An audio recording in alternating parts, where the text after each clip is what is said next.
Some killers leave bodies. Some leave clues. John George Haigh left only questions and a thick, oily sludge where people used to be. But what if we could hear his side of the story? Not just the facts from the trial, but the thoughts in his head as he poured the acid, the calm calculations, the justifications. What if the acid bath murderer could speak to us from the darkness? In this episode, we won't just tell his story, we will let him tell it. Through his own words, confessed, boasted, and written, we will walk with him from a strict religious childhood to a London basement where bodies dissolved in drums. We will hear from those who knew him, trusted him, and were betrayed by him. This is the story of John George Haigh in his own voice. I'm Mr. Grimhook, and tonight, we listen. Part 1. A Childhood of Crucifixes and Blood. John George Haigh was born in 1909, but his real life began in the shadow of the Plymouth Brethren, a fundamentalist Christian sect that saw sin in every shadow. His parents, devout and severe, raised him in a world of restraint. A schoolmate later recalled that John was always very quiet and polite, but had moments where he'd stare right through you, as if he was somewhere else entirely. That somewhere else was a world of violent religious visions. Haigh would later describe them under oath, his voice detached, as if reading from a strange diary. As a boy, I dreamt of a forest of crucifixes that turned into trees. The branches dripped not with rain, but with blood. A man moved from tree to tree, collecting the blood in a cup. He offered it to me and said, "Drink." This was not a nightmare to him. It was a premonition. His escape was music. He taught himself piano, becoming proficient, even talented. A neighbor remembered hearing him play for hours, beautiful, complex pieces that somehow felt mechanical, as if he was playing notes, not music. He was smart, he won scholarships, he became a choir boy. But beneath the surface, a pattern emerged. At 21, he was fired from his first job, suspected of stealing from a cash box. He moved on to forging car documents. His father, a stern engineer, reportedly told him, "You have a good mind, John, but you apply it to the wrong ends." Hay's response, written later in a letter, was typical. I applied it to the ends that served me. What other end is there? In 1934, he married Beatrice Betty Hamer. It was short-lived. When Haigh was imprisoned for fraud, Betty gave birth to their daughter alone. She gave the baby up for adoption and left him. His family disowned him. A relative said it was as if he'd evaporated from the family tree. They didn't speak his name. Alone, bitter, and now free in 1936, Haigh took a job as a chauffeur for a wealthy man named William McSwan, and for the first time, he saw a life he wanted, not through hard work, but through theft, as he later confessed from his cell. I drove him through London in his own car, wearing his uniform. I saw the money, the property, the ease of it all, and I thought, why should he have it? Why not me? That thought, why not me, would become the motive for everything that followed. But first, he needed a method, and in a prison library, he found it. Part 2. The Method. While serving time for fraud, Haigh read about a French murderer named Georges Alexander Serac, who used sulfuric acid to dispose of a body. The idea fascinated him. It wasn't the violence that appealed, it was the cleanliness, the finality. A prison guard later noted that he was always reading chemistry texts, as if studying for a trade. In a way, he was. Upon his release in 1943, Haigh began to experiment. He wrote about it later with cold precision. I obtained a carboy of concentrated sulfuric acid. I tested it on field mice. It took approximately 30 minutes for a small creature to be fully dissolved. I timed it. I noted the consistency of the residue. It was a reliable process. That word, reliable, would haunt this story. He set up a workshop in a basement at 79 Gloucester Road. He acquired a 40-gallon drum. He was ready. All he needed was the raw material. And in 1944, by chance, he found it. He ran into William McSwan in a Kensington pub. McSwan, ever friendly, introduced him to his elderly parents, Donald and Amy. Haig's envy curdled into a plan. As he later told police, I saw how simple it would be. He trusted me. They all trusted me. Trust is the easiest thing to exploit. on September 6, 1944, Haigh invited McSwan to the basement. His inner thoughts, as he recalled it, was eerily calm. He saw it as a transaction. McSwan had something he wanted, and he would take it. The method was already prepared. He struck McSwan with a lead pipe. Then he began what he called the conversion. He described the process to his barrister. One must strip the body of valuables first, watches, rings, wallet. Then into the drum. The acid reacts immediately. It hisses, it bubbles. The smell is pungent, metallic. After 2 days, what remains is a dark, viscous sludge. One simply pours it away. It's efficient. After disposing of what was left of McSwan, Haigh visited the parents. A neighbor overheard him comforting them, saying William had gone to Scotland to avoid the draft. He was so convincing. He promised to look after their affairs, and he did. He moved into William's house. He collected rents. He lived as William. But as the war ended, the parents grew anxious and started asking questions about their son. Haigh's solution was simple. On July 2, 1945, he called them to the basement, claiming their son had returned. Their joy was short-lived. After killing them, Haigh wrote in a coded journal, The elderly dissolve faster. The bones are more brittle. The process is quicker by several hours. He sold their properties, forged the documents, and walked away with a fortune. With the money, he leased a room at the elegant Onslow Court Hotel. He was now a gentleman. But gentlemen need capital, and Haigh's capital was running out. Part 3. The Gentleman Killer. At the Onslow Court Hotel, John Haigh was the model resident. Well-dressed, well-spoken, always good for a conversation about music or investments. A fellow resident recalled he was a charming man who played the piano in the evenings. They all thought he was some sort of inventor or engineer. That air was a lie. Haigh was running out of money, and in the hotel dining room he found his next targets, Archibald and Rosalie Henderson. He ingratiates himself. He played piano at their flat, and during a visit he stole Archie's .38 Webley revolver. His reasoning, as he will later explain, was practical. The lead pipe was messy.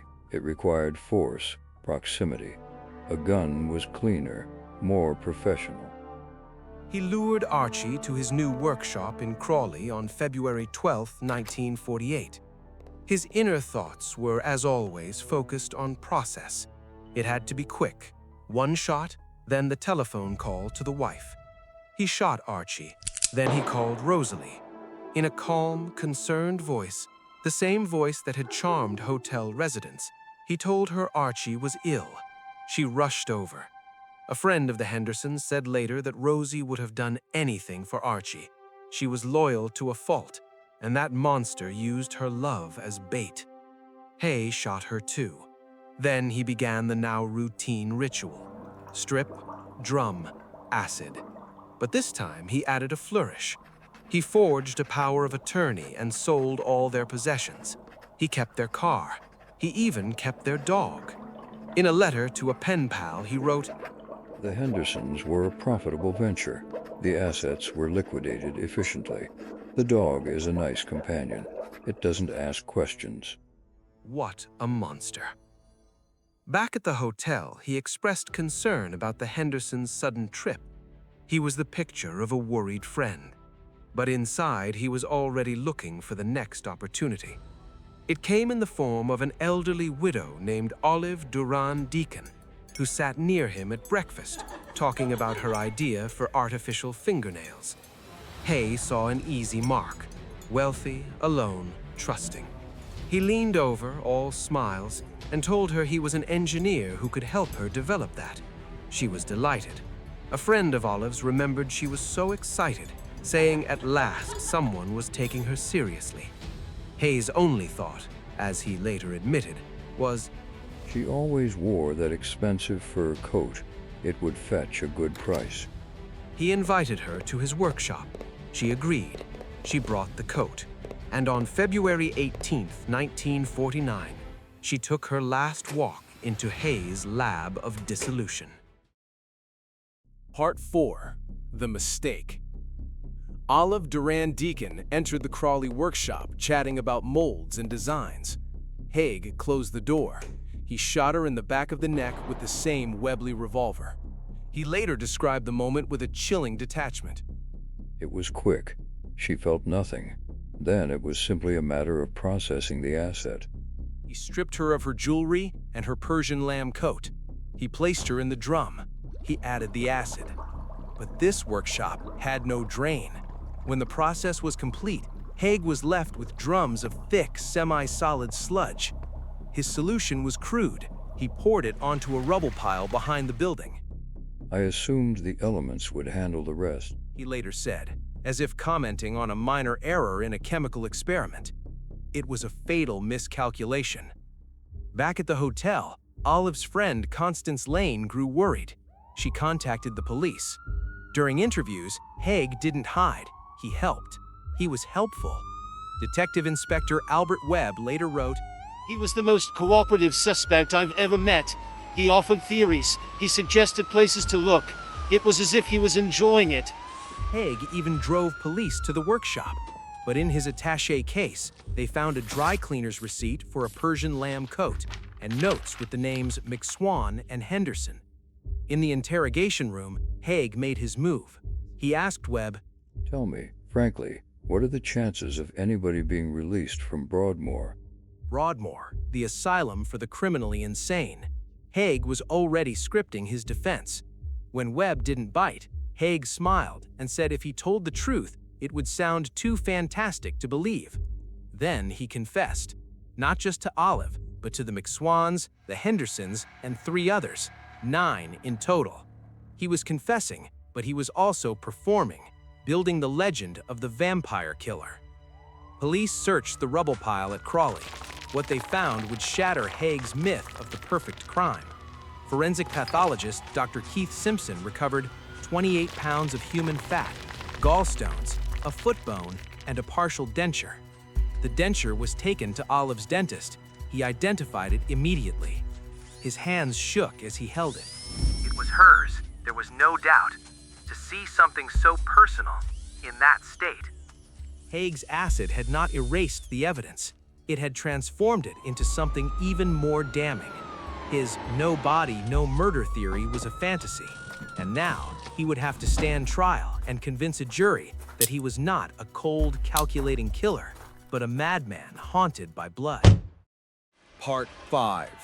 The Vampire on the Stand. The trial of John George Haigh was a media circus. The press dubbed him the Vampire Killer, and Haigh leaned into the role.